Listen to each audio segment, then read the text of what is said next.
the psychology of sales is a great title, but it's just about, let's be a bit more human about what we're doing, about the words have power, about the words we use in our own heads, out loud in our teams, and how we refer to our customers as well, and being honest about how you're feeling about the day that you're in. Welcome to another episode of Big Risk Energy. On this podcast, we talk to an amazing range of people. And we talk to these people about risk. Risk they've taken in their lives, risk they've taken in their careers, when they paid off and when they didn't. And on this episode, I am blessed to be joined by the one and only Janice B. Janice, thank you so much for joining me. Woo, woo, woo. Love it. So thank you so much for coming down. Really appreciate that. We had an amazing chat about a month ago. And one of the things that really fascinated me, and one of the things that I would love to dive into today, obviously with your incredible background experience in building out sales team and being a sales leader, is the psychology of sales. It's something that I find fascinating. I talk a lot about mental health. I speak a lot about mental health, neurodiversity. And one of the things that we discussed was, what is the approach to sales when you are not feeling 100%? Because sales, to me, is about, do I trust this person? Do I like them? Are they confident? Do I want to speak to this person? Talk to me about your view on psychology in sales. Maybe I'll share an experience of when it really hit me. This was about 8 years ago. My brother suddenly died, a younger brother. And, you're running a business, you're an entrepreneur, you have to sell. I talk about sales. And it was the period of time when I was sadder. Just really in my core, sad. I was going out, I was doing speaking engagements, I was delivering on my projects. But in my core, I wasn't right. And perhaps for a good couple of years. And people that have been through mourning a death, it's like a wave, it comes out. And literally, Roei, I have cried on trains, on buses, on planes, and, you just can't control it. So I learned a lot about myself. But what I learned is I couldn't sell. There's just no way I could sell. I just didn't feel it. I didn't care. It wasn't important. I didn't know what was important, but I just could not sell. I couldn't get on the phone. I couldn't speak to anybody. I could do the banter, the patter. I could do what I knew about sharing my knowledge, but I couldn't in my soul tell anyone that this was something they should do in their product. And there was a real disconnect there. So it really made me think about when people are feeling sad. It may be not a death, or it just, some days you wake up and you just need to have a day to yourself. But then on the other side with sales, this very kind of macho bro culture and very much focused on the numbers and hitting your quota and all of that. You're in this environment. And on a good day, when you're feeling good about yourself, that's not a problem. But you're not going to feel good about yourself every single day. There's things that happen in your marriage, your life, So what happens then? What do you do then? And I remember some of the things that we talked about. I think you've just got to recognize that humans are emotional animals, and you need to have the ebbs and flows of emotions in order to be real. And I know on social media, we don't appear as real because it's, we will doctor the images and we'll say really positive things. Even if you don't feel it, it's fake. It's calculated. It's very much calculated. But when you're in front of a customer, you've got to be real. And that's part of what I love about sales, but part of what I don't like about sales is that we're not really honest about being real about sales. It's a human selling to another human. So there's one aspect in that we don't treat our customers with respect in the language we use. Hunter, crushing it, targets, leads. These are humans. These are human beings. Treat them, use words with respect, but you also use those words in on ourselves. And there's also something about the culture that sales has nurtured, and they really have nurtured it, and it's really dangerous to our mental health.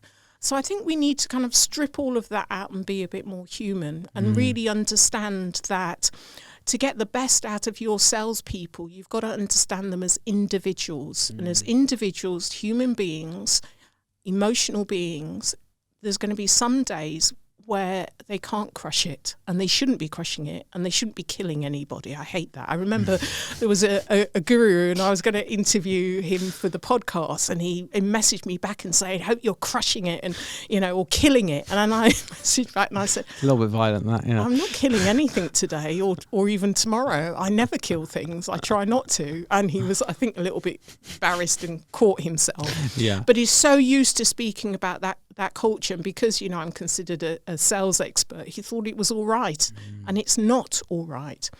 So the psychology of sales is a great title, but it's just about, let's be a bit more human about what we're doing, about the words have power, about the words we use in our own heads, out loud in our teams, and how we refer to our customers as well.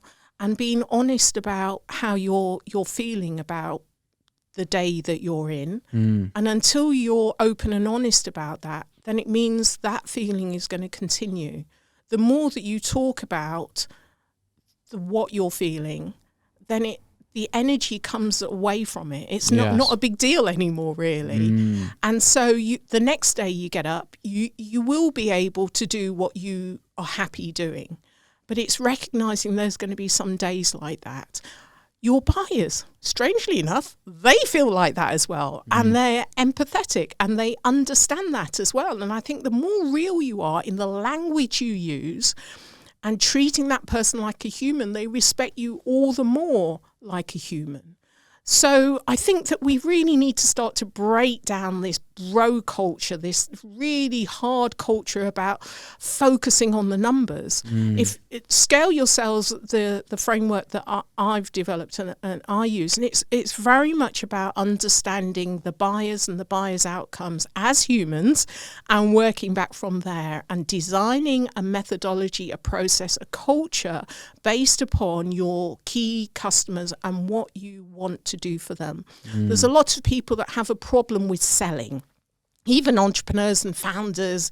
We see it. It's a struggle, and I think that and with our audience in mind, for a lot of founders, for them it's selling as well, right? Yeah. They're just selling equity to investors. They're selling a vision to employees. They're selling to customers as well. And you can go through very, very difficult times as founders, as we both know, as business owners and everything else. You've got mouths to feed in multiple situations. Possibly you've got the upward pressure of an internal organization and the downward pressure of an external organization, your shareholders, your board, everything else. So there's a lot of pressure on that side, but you've got to be that face as well. And that's why one of the reasons why we want to support so many people doing therapy in our organization, because as you said, when you can put words to the energy, it really helps measure some of that. But I'm fascinated to know, because there'll be people listening to this who say, well, we've got a sales culture which is maybe more traditional, numbers focused, that side of things, and it's going well. But you must have seen so many situations where you've gone into a culture like that, you've helped them evolve into the framework you discussed and seen amazing benefits, even when it's already seemingly working well. I was doing a talk, and afterwards they were saying about, their culture is very much the bro culture on the numbers, but their customers are very much the bro culture on the numbers. It's all kind of investment managers and so forth. And so it's really difficult to get them to change that. Yes, it is. But do you want to be there in the future? There are a lot of millennials that are in the decision making as your buyer's process, and they don't get all of that. And whether you're in financial services or investment banking, there's a lot of millennials that are coming in. You can see that that's happening. That's not the kind of environment they want to be in. And the people that were talking to me, guess what? They were millennials too. So they could recognize that this is what they need to do, because they're managers that are not millennials, that have grown up through the old bro culture. So they're telling you to do things that they've always done. What would we say about insanity. Now, the buyers have moved, and that's why I get them to focus on, let's just understand what your market looks like now and what your market looks like in 5 years' time. I'm not asking you to change anything. I just want you to see your ideal customers, your current customers, what it looks like now and in the future. Understand what their behaviours are. Suddenly the light bulb starts coming on. So I've worked with various organisations, so a smaller organisation, and I get the pushback from the leaders saying, well, we've worked with these founders and owners for the last 15 years. Mm-hmm. And, you know, what we do is working. It's hard out there, but, you know, that's what they like. They're not, and they tell me they're not on social media. It's like, well, if you're not on social media, how do you know? Yeah. So they're not on social. So there's all of these pushbacks. Okay, so then my next question was, well, so some of these customers, how many would you say will be retiring in about 5 years? Maybe about 50% of my the customers. Okay, so who's going to be taking over the company? Might they sell it, or, you know, management buy it, whatever? What is the age range of the people that are taking over those companies? Suddenly that light bulb comes on. Yeah. Right? And another example, much larger global organisation. And within 9 months, we doubled their turnover. Wow. So traditional sellers, I did some training with them and worked with them for the next year or so. Now, those traditional sellers would work with Ministry of Education, educational boards. And the problem was that many of the customers that the customer rather, that they worked with liked the books. Mm-hmm. But when then fast forward 10 years, many of those customers now are all on their phones, they're all on tablets, and they're all online. Mm-hmm. So when you're selling books to a customer that's now changed, that's online, so they were selling less and less books. Sure. I'm wondering why. So, you know, their customers hadn't changed, the ministries, the educational, but the customer had changed. And the customer doesn't want the books, so they're not. And what was happening with the regional education, they were losing their students because the students were going off online. Right. So what we did is, rather than selling more books, we started asking questions about what was happening in that country, in that environment, and their customer. And once you start investigate, rather than just selling, but actually understanding the needs and the priorities of your customer and really getting under the belly of that, it's really simple. You realise actually their customers don't want this. So what they changed the product, they offered teachers training, they offered online material, they offered hardware, software, all of this. Guess what? The value of that was way higher than a number of books. I can imagine. Yeah. Way higher. Not only that, they've now locked in this customer for when the contract renews in 4 years, because they've got all these digital devices and software that need updating. This customer is now locked in for the next 10 years. It's a real annuity there as Exactly. So it's really about not going in thinking I'm going to sell. So this is also to the founders out there. You're not going in to sell, you're going in to serve. You're going in to solve a problem. Don't have an outcome in your mind. Who cares about your outcome? No one cares about your product. Yeah. It's the solution. It's what they're trying to achieve, was it, right? It's the customer, how they see it, how they value it, what's important to them, what do they want to do with it, what their outcomes. That's what's important, and that's what you need to find out. And it's very interesting because that speaks very closely to the feedback loop that needs to exist between sales and product, right? And customer-facing people and product, and especially in a startup environment where, you know, maybe you're having to build your own products and having to you know, originate those very quickly. It's all about executing on that feedback loop in the quickest way possible. And it always it never fails to shock me how many entrepreneurs I speak to who saying our product isn't selling. And it's like, well, are you listening to the customer? Because they'll tell you what you need to sell. You know, it's not a secret, like just listening and hearing, okay, that's what you actually need. I mean, that's the answer to what you should be selling, right? And I mean, obviously you can be in a situation where you're selling into a big enterprise customer and it's all very bespoke and very niche, and that's slightly different, but still very unlikely that you've got 10 people telling you, no, I don't want that. But if you had that, I would buy it.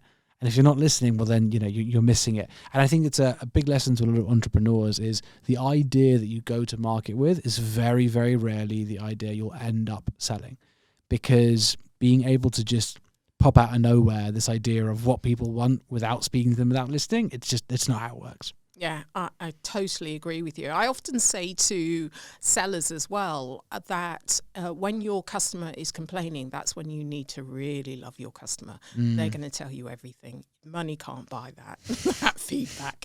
It is fantastic. You need to give them everything because the amount of knowledge that you're going to learn. So yeah, you've got to have constant feedback loops. And you're absolutely right. I meet so many companies, owners, business founders, and I say, when was the last time you spoke to your key customers? Now, your key customers could be 50% of your revenue or renewals, right? When was the last time that you spoke to them? Not to sell anything to them, but just co-created, bounced around ideas, learned how they're getting on, how, what is the take up here, really understand how they're using your product, who's having a difficulty, where their barriers are. Yeah, it's really, really interesting. And I think one of the things that I've seen over the last few years is it seemed like sales was really out of favor within tech startups for a long time. And it was like, well, people don't really like a sales approach and people don't like this and that. But what I've seen is as people are more focused now on revenue, better unit economics, focused on profitability, actually there's a real new or refound, I should say, appreciation of the sales process and how important it is to be able to do that. And I think especially for early stage businesses, because that's how you get the feedback loop. You need to be speaking to these people, and you should be seeing a cost of sales actually as benefiting product. That conversation is an amazing learning opportunity and is part of being able to build a better offering. Absolutely, absolutely. I worked in customer experience for a number of years, and it completely changed the way that I thought about sales, in that customers are your best innovators and creators. And it just astounds me that we do not bring them into the process to allow them to help us create better products and services. It's madness. They're using it day in, day out, not us, not the developers. And when I did these customer journeys, so we're testing out a product or looking at a particular service, so we would design these journeys and get the chief executive, the marketing, the tech people, all to sit down with the customers. They had to zip it, not say anything, watch the customer go on the journey. The customer always found the shortest, most efficient route to do things. And they thought, well, we haven't designed it that way, but it was better. It was always guaranteed. It was always better. So the more you can bring your customers into the process to help you co-create the next innovation, the better the product's going to be, the less cost you're going to put into developing and testing that product as well. And it astounds me that more organizations are not doing that. Yeah, absolutely. So out of interest, with all the amount of AI tooling that's coming through, what have you seen in terms of innovation within the sales space that is getting you excited? Not a lot. Oh, okay. Interesting. Not a lot. I'm completely tired of the sales stack growing to fix the sales process that is redundant. So, we're innovating the wrong thing until we're really focused on the buyers. The buyers are 70% through the journey before they're really interested in us. So why are we so focused on a sales process that buyers don't want to take? So I'm not seeing a lot of innovation that is really focusing on making sure that the customer is controlling the process. Because guess what? The customer is controlling the process. So yeah, I think we need to start to abandon the sales process and start to embrace the buying process. And that's what we need to be innovating, bringing that much closer to the way that we're working.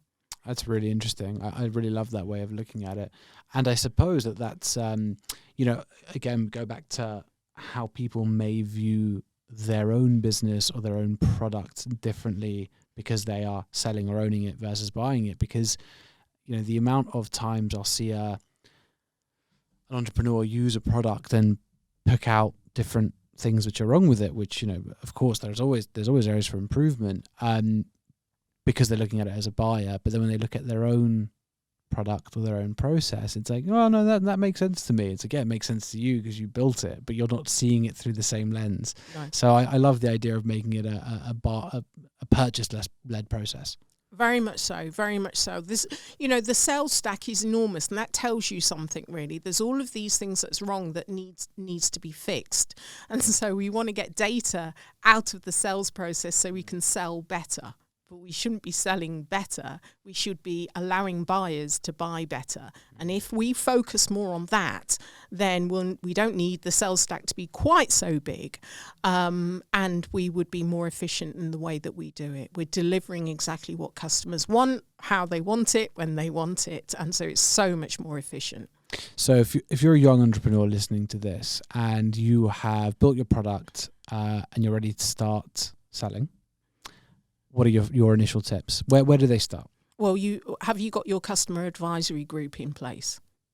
If you haven't, don't start selling until you have. You will want a group. Who are your early adopters? They're the ones that you need to ensure that they're part of your team. And you need them to help you to quickly, you said the product that you have when you begin your business is not the product you have at the end. You need to shorten that process. How are you going to do that? You're going to bring your early adopters in, and they're going to be part of your team. And they're going to be the ones where you're going to quickly innovate with them. That's what you need to be doing. That's amazing. That was so succinct as well. Like, that's such good, actionable advice to young entrepreneurs. I love that. That's I could no way have said that better, but you're totally right. That's the opportunity. That is the opportunity. I'm just leveraging off you, Roy. So tell me a bit more about your journey though, because obviously you're a sales leader now, you're an expert, but where did it start? Yeah, I used to sell designs, and I remember I used to go out all night clubbing, all dayers and everything like that, northern soul and jazz. Okay. And I used to make an outfit for each time I went out, and then I got several orders. And this was when I was 14. Yes, I was below age, but I was also an early adopter. And so I'd be going out and I'd get all of these orders, I'd make more clothes, and then, so it would go on every month. So I didn't recognise that as selling or even entrepreneurship. Many years later, I'd go out to America, and I had sample designs because I was doing a degree in textile design, fashion, and we created samples. So I took the samples designs out to America, and because of my English accent, then I got a lot of doors opening. And I tell you what, it was really astounding. When I sold in England, then people don't recognise I'm a black woman, guys, right? Okay, so they didn't recognise that because where I grew up in, and as soon as I walked in, their mouth would drop. So whether it was Sanderson, Liberties, all of these companies, and but when I went to America, it would be my mouth that was dropping, honestly, because I'd go in and you'd see this black woman that was chief executive of an organisation. Now, at that time, you didn't even have black tellers in banks. Wow. So it was going out to America. I was doing a degree. You would think that I knew a thing or two. Yeah. But I was going out to America, and I just accepted the environment I was in was the global environment. This is how things were. I just accepted that. I accepted my place in the world. And then I went out to America and I realized, hang on a moment, that is not my place in the world. There's more out there, really. So my experience of selling was also a kind of a milestone moment as well, of realizing there was so much more. Wow. And I mean, that must be such an eye-opening experience, as you said. And how much did that impact when you came back to the UK? It's like, no, I'm going to do things differently now that I've seen it. It affected everything in my mind. But the problem was you're coming back into an environment where nothing has changed. So you still got to kind of conform. The rules of the game hadn't changed. And to be quite honest, the rules of the game still haven't really changed that much. Someone asked me last night, do you think racism has changed in the UK? And I said, well, since the 1970s, it was progressing to the 1990s and progressed a bit more, and it's gone right back to the 1990s. Really? Post-Brexit, most definitely, yeah. Wow. And, I was saying that if you're not subjected to these things, you're not aware of them because, if you happen to have, good luck to you, privileged access, then how would you be aware of really what's going on? Yeah. And it's only really in the last couple of years, Me Too movement and Black Lives Matters and everything, that a lot of things have been exposed. I mean, look at the police. When we go back to Stephen Lawrence and how many reports have we had about the police, and they're still denying that there's institutional racism. And until you actually accept where you are, nothing's really going to change. How many years is this?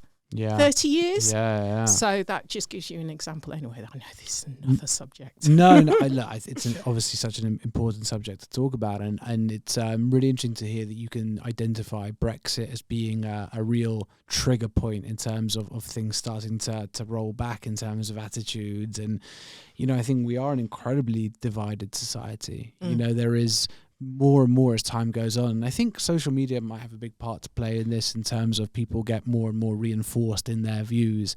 It feels like there is a massive divide in the UK and even globally between progress and moving backwards. And it really saddens me. I was born here. This is my country. This is my home. It more than saddens me. It's not what I want it to be. And, I don't know what's going to happen going forward, and I don't really see much of a change. And we were talking before we started recording about technology and education and how other countries are really accelerating. Yeah. And this is the country I was born in and the country I'd love, and I want more. I want it to be better, and I don't know what the answer is to that. Well, for me, you've got to look at the top in many ways and look what's going on there. And I can't believe you've got a situation where you have someone running the country who's worth £750 million, who's an ex-hedge fund guy. I've got nothing wrong with ex-hedge fund people, but I think most people who have gone through the hedge fund system will tell you that they are not very aware of the reality of issues on the ground, right? That is the reality of when you are living in a totally different narrative and a totally different mindset where your issues are so far removed from the issues of most people. You can't expect that we're going to have good messaging. We're going to have sensible policy, sensible narrative coming down from people who have got no idea what reality is. I do think the greatest impact can be made at the top. But I think if we're looking for the government to make it, then we might as well shut up shop and go home, honestly. But I do think there's a responsibility to the organisations out there, and that's something you can control, so that you have leaders in all organisations that are more aware, and they're the ones that can put more pressure on the government. But yeah, I don't look for the government to do too much, really. My expectations are relatively low, but I do look to organisations. I do think they have a responsibility, and I do on social media poke at them because I want them to do better. And I do think, nowadays you have organisations, and we all know who they are, that have more power and more money than whole countries. Absolutely. So I do think it's also people power. There's one thing with social media, that you have communities that do have a say and are not afraid to use their voice, and they can be very influential. So then that comes down, all of us have a responsibility. We can't look to other people to do it. We need to all start doing something ourselves. And that's along with kind of saving our environment as well. Yeah, and it's fascinating. And you're right that there are huge companies which have far more power than governments, and governments can't regulate or control them because they are across multi-nations, right? And it's very difficult to govern things which are beyond your jurisdiction. However, where I do think they can put more pressure, and this is the reality of having a ex-hedge fund owner as the Prime Minister, is realistically a lot of his friends are massive shareholders in these companies. And I can tell you as a CEO that if when I get pressure from shareholders, that's really what's going to make me wake up the quickest. So in many ways, although not directly, lots of the people involved in government, and if you look at the contracts being handed out, and you don't need to look far to find out how interlinked government is with private shareholders and private companies. Actually, in non-traditional formats, non-traditional mediums, they can have big impacts on these organizations because they are the shareholders in many cases. I do, but many of the shareholders come from the same source. Yeah. Right. So, and I've met Richie Sunak. He says all the the right things. And so I'm not putting it all on one person. Of course. I do think, though, if we have a community, that community becomes the shareholders. You buy the shares, you go to the share meetings, and you're the ones that have a voice. So don't rely on the shareholders that have come from Eton, to be representing you. Actually, what you need to do is get together as a community. And that's what I love about the world that we live in. We do all have the power. We just need to organise ourselves.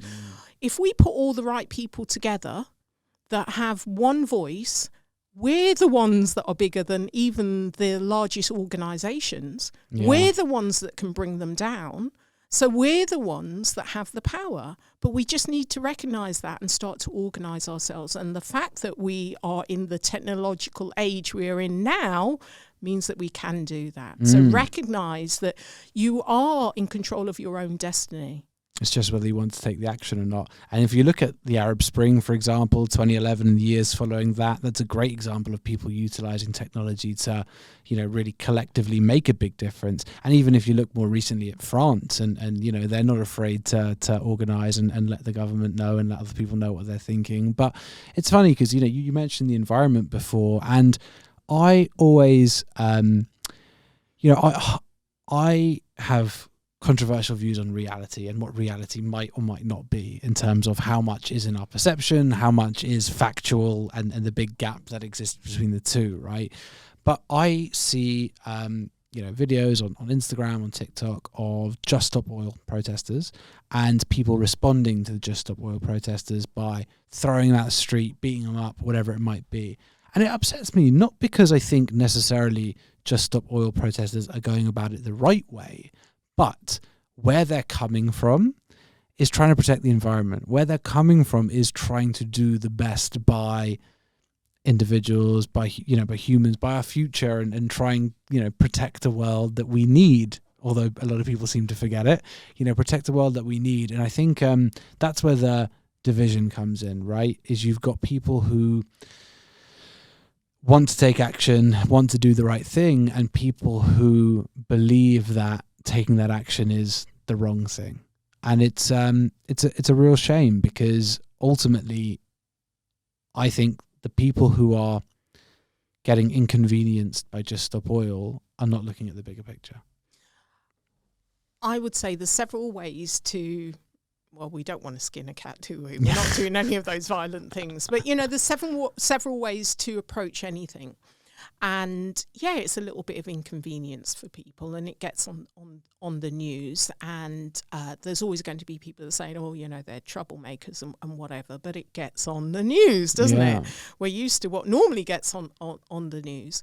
And so I think there's several approaches, so that's one approach, to protest, to make yourself, an inconvenience. There is the shareholder approach, buy your shares, get a voice. There's, speak to, campaign with your MPs. There are several approaches. Get your organisations. I think we've got to do them all. We've got to do them all, because there's always going to be someone that's listening to the protesters that it will motivate and activate them to take action. Yes. There's going to be somebody, the kids have got to be speaking to their parents, and educating their parents, because it's often the kids that know more about what's going on in the world than their parents that are reading the same kind of newspapers or listening to the same radio stations. And, the BBC's got a lot to answer for in the kind of mind-numbing indoctrination that they do, and they don't allow kind of free speech, and they're always propping up, you know, like the David Starkeys and things like that, you know, that then comes and bites them. You know, there's a lot to be answered for. But we do have social media. We're so lucky to be in the age we're in at the moment, because there isn't just one source of information anymore, and there's several ways in order to campaign. The important thing is we are campaigning. We've got to do it. Just choose your lane, choose the way that you want to do it, and do it. That's the important thing. Take action.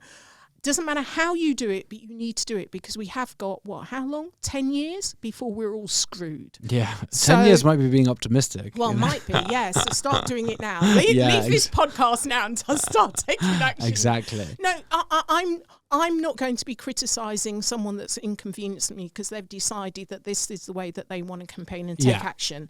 What I will criticise is someone that's complaining and not taking any action, whether it's writing to your MP, whether it's buying the shares. You have got to do something. Otherwise, it's armchair activism, right? Exactly. Yeah. And, you know, I haven't got time for that. My life is too short. Yeah, well, that's it, right? If you're gonna make the noise, you've got to make the actions. Otherwise, it's not very helpful. Yeah. Super interesting. I mean, we could go down this rabbit hole, you know, in a big way. But there's 5 questions I ask every guest, and not quick fire or anything, but would love to learn more about you through these questions. So, what is the single biggest risk you've ever taken, and what was the outcome? Biggest risk? Probably haven't taken it yet, really. Hopefully there's more to come. I think probably a milestone when I left home when I was 17. It was not great at home, and my parents were divorcing, and the fallout for that. I'm quite emotional about this, actually. It might surprise me. Yeah, so I left home. The reason why I'm emotional, it was quite difficult, but it led to other things. So the outcome in terms of, then I left Leicester and went to Brighton. Then I left and went to America, and I told you about that experience, which was mind-blowing. Then I left and went to live in Botswana. So all these places, I didn't really know anybody, but you only need to take the first step into the unknown, and you realise it didn't kill you. You survived. You learnt lots. So then that gives you the encouragement to make the next step, which is bigger, and the next step, which is bigger. So I could literally pick up and go and live anywhere in the world. Wow. And survive and be okay. That must be very freeing, knowing that you can do that, right? No matter what happens, you'll be okay. Yes, it is. But then on the other side, as you get older, you get more fearful. Just naturally, I see it in my parents. The world gets smaller. So as much as you can do more, you talk yourself out of it, you know, that little monkey in your brain. Yeah. So you need to force that. You need to encourage yourself and, you know, keep stepping off. So yes, I'm very self-sufficient because of that. I mean, the downside of that is that, and I feel guilty about this, and guys, I've had therapy, I deal with it kind of stuff. My younger brothers, I left 2 younger brothers that were 10. So I was 17, they was 10, and I was a bit of a cushion to them. So I kind of left them exposed, really, and I feel guilty about that. And yeah, my therapy, it's not my responsibility, I know that, but I do. Yeah. And, you know, these are the things that kind of make you or break you, really. Yeah, absolutely. And it's a you know, a really strange thing about life is that we're all walking around with a lot of pain, and everyone goes through it in different ways and different formats, and we all go through it. And it's like one of those unspoken things about that no one really tells you. By the way, a lot of life is going to be walking around with this, you know, unseen pain, and a lot of life is, and a lot of our decisions and thoughts and perspectives are going to be really formulated and shaped by a lot of that pain. But it's, I think the thing which is beautiful about humanity is that we all go through it, right? Yeah, and you know, I'm not a Buddhist, but that's as close to it's not really a religion, it's as close to it as I get. And life is suffering, but you don't have to suffer. You know, so if we understand life is suffering, but you don't have to suffer. So it's finding, okay, well, how do I get to a point where I'm not suffering? What do I need to do? How do I need to control that monkey, you know, my brain, how I think about things, my perspective on the world, what do I need to do, what's my stance in the world? So But if you understand that's where your biggest lessons are as well, you can't avoid it. You know, Yeah. pain, death, all of these, you cannot avoid them, but you learn so much through it, really. Absolutely. And it's one of the things that I find fascinating about meditation and the idea of there being freedom in consciousness, in the sense that if consciousness is made up of every single thing that exists either within our mind or well, it's just within our consciousness. And that could be the feel of this table, it could be this glass, it could be my thoughts, it could be my emotions, it could be my feelings, whatever it might be. But our attention is what we spotlight, right? And the freedom in many ways is that I can decide to put my attention on my feelings, but it's equally as real and it's equally as occupying to my consciousness for me to look into that camera. And in many ways, that is how you deal with the suffering of life, right? It's where do I put my attention? You know, and I can put the attention on the negative feelings, I can put the attention on the positive feelings, I can put attention on the learning. But when you can control your mind, you can really have that that freedom. And I think you're absolutely right. I love what you've just said. And I think what I was thinking of is the important thing is to be present. Mm-hmm. Is to really understand what you're feeling, because when you recognize it, we talked about this before, when you know you're feeling the feeling, you can decide to do something about it. It's when you try and block it out, Mm-hmm. and you can then decide that you're going to distract it or move on to something else. But you've got to be present in where you're at that moment in time. Yeah, absolutely. And I think it's why one of the most important parts of anyone's journey is really unearthing what's in their subconscious, because there can be things which are impacting you that you can't acknowledge and that you can't. The only way to do that is to surface those things somehow. And that way you can deal with those. And it's a really, really fascinating topic to go into. And as I often say in this podcast, I wish I had a scientist here just to give me either some validation or just shoot me down in what I'm saying, you know. But I think there is so much which, you know, people are looking for highs in life. People are looking for ways of escaping. Honestly, journey into your own mind and learn about the mind. I mean, that is the only drug you'll ever need. That is the only, exploration you'll ever need, is learning about the mind and how we all, learn from ourselves and what goes on around us. I think the greatest high is meditation. Yeah. Is, that is, honestly, it can be so powerful, but it's with everything. You have to work at it. You need to practice it. Yeah, absolutely. No, it's, you meditate then? Yeah. A lot. Yeah. What do you use in the apps? Do you use I want to give people advice on this. I do yoga. So there is, different types of meditation. So there is the meditation where you clear your mind, and that's very difficult to do when you've got, all this chatter going on.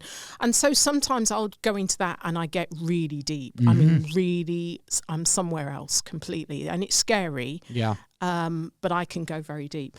And then the other kind of meditation is actually being aware of everything and letting it go. So it's, you don't focus on it at all. And that's quite a relaxing one where you're just traveling through things really and clearing your mind in that way by practicing not focusing on the noise in the street that's happening and things, and just accepting.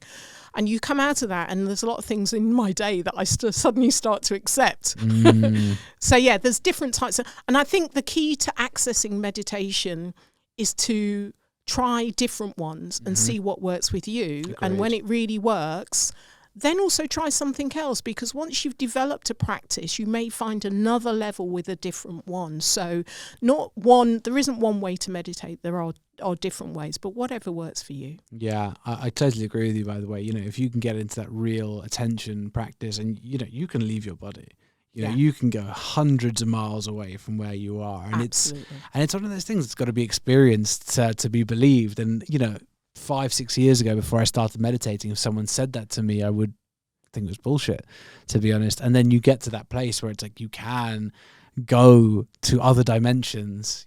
Just sitting there is an incredible feeling. But don't you find when it first happens, it's really scary? Yeah, absolutely. It really is. And I remember my yoga teacher said to me, you just have to go with it.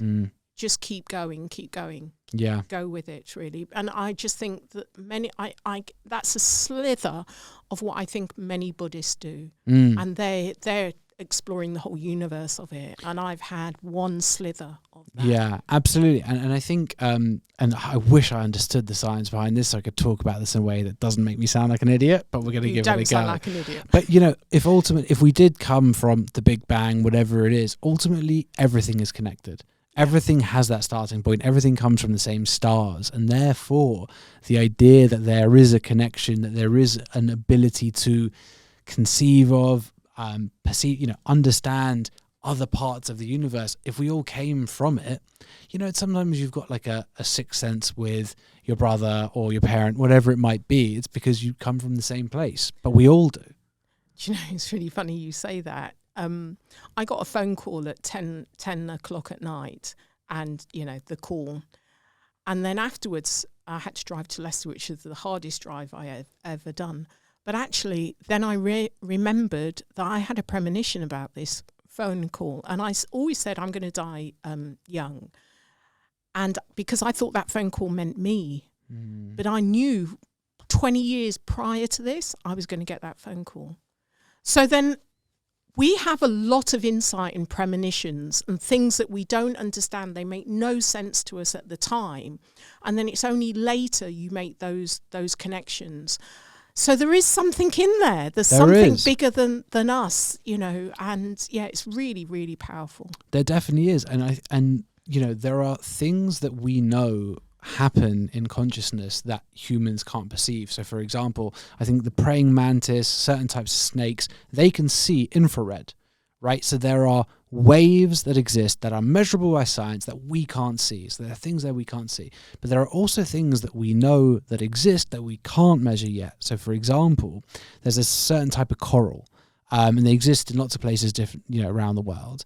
And if you take that bit of coral from wherever it is in Australia, let's just say you bring it to London, just because it's the other side of the world, that's why I'm using these examples, and this coral, which is spread out throughout the world, every single year starts its either like fertilization process, whatever the process is, but it's at a different time every single year. It's not like in line with the moon, not in line with tides or anything like that. Like, it's never the same time, but it happens simultaneously across every single one of this type of coral every single year. They do it at the exact same moment, even when they're with that, and no one can figure out how they're able to align, how they're able to do it simultaneously. So there is some type of connection between them that we can't measure, right? So there are obviously things that exist that science has not found the answers to yet, and that we can't see, but are undeniably out there. And I know we've been didn't expect from sales to telekinetic coral, but yeah, I think it's we could do 5 hours on this. Yes. Okay, my next question for you is: what are you proudest of? This is a really hard one for me. I hold myself to the highest standards, even when I've, you know, had a team employed a whole team of staff. I find it really cool. Do you know what I'm going to say? I'm me. Right. Because if you are not proud of yourself, then what is the point? Who can you influence? So I'm going to say me. Yeah. Yeah, I love that. That's a great answer. That's a great answer, as you should be. As you should be. Okay, my next one for you is: what does it take to be successful? I think success means different things to different people. Mm-hmm. So what it takes is the measurement of that will be a different measurement for everybody. I remember when I wrote my first book, Business Evolution, Creating Growth in a Rapidly Changing World, I very much talked a lot about purpose, mm-hmm. finding your purpose, and the kind of foundation to that is understanding your core values. Makes me think of another thing. Trevor Noah asked Oprah Winfrey, mm-hmm. with all of the people that you've interviewed, what is the kind of real common denominator through these successful people? And she said, they all have a goal, a purpose. And that's the thing that focuses them. They commit to it every single day. That's how they achieve their results. And I thought, you know, having a goal, a purpose, a reason, understanding we've all got our DNA tells us we're uniquely different. And so we've got to understand that our purpose is unique to us. Our goal is unique to us. What success means is unique to us. And our life goal is to go out and do it. Not to find it, like it's, but actually just live it. Live our purpose and our goal. It's amazing. Beautifully put. So every day can be your success. Every single day. Yeah, and I think it's such a good point that success looks so different to everyone. So I love that definition, and that really allows it to mean everything to everyone. All right, my last question for you is, 15-year-old Janice walks in the room right now. What are you telling her? Oh, wow. These questions. The reason why I said my response to this, when I was 15, I was told by a teacher that I'm not intelligent enough to do A-levels. And my response now would be an FU. But at that time, he created these barriers for me to do A-levels at that school. Then I had to go to 2 other schools and all of that. I'm now more qualified than he could ever be if he's still around. And I did go back to the school and do a bit of an FU, to all of the people. Don't ever let anyone tell you can't. How do they know your path? You don't even know your path. So just, put one step in front of the other. So that was my kind of defining moment.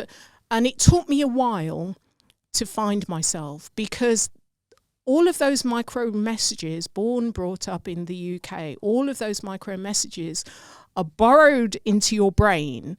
And here you are, founder, entrepreneur, doing what you do. All of a sudden, those micro messages come back and bite you and tell you that you're not good enough, all of that. And you have to fight against those because it's bullshit. But nevertheless, it doesn't matter how old you get, then those things come back when you're feeling particularly low, not so strong, they come back. So to all of those teachers and influencers, bosses, people out there, just think about that worm that you're burrowing into somebody's brain. Really think about that. And if you want the responsibility of having done that, it's all wrong. So, what I tell myself at 15 is that someone else's experience is historic and not your future experience. So F you. Love that. That's great. There you go. Okay, what would you like to plug? Oh, I'd love people to go to my podcast. You're coming on very soon. I'm looking forward to that. Scale Your Sales podcast. And reach out to me and say that you heard me here. And connect with me on LinkedIn. And don't forget the B, Janice B. Gordon. So I'd love to hear from everyone. Amazing. Thank you so much for coming on the show. I've loved it. Thank you very much, Roei.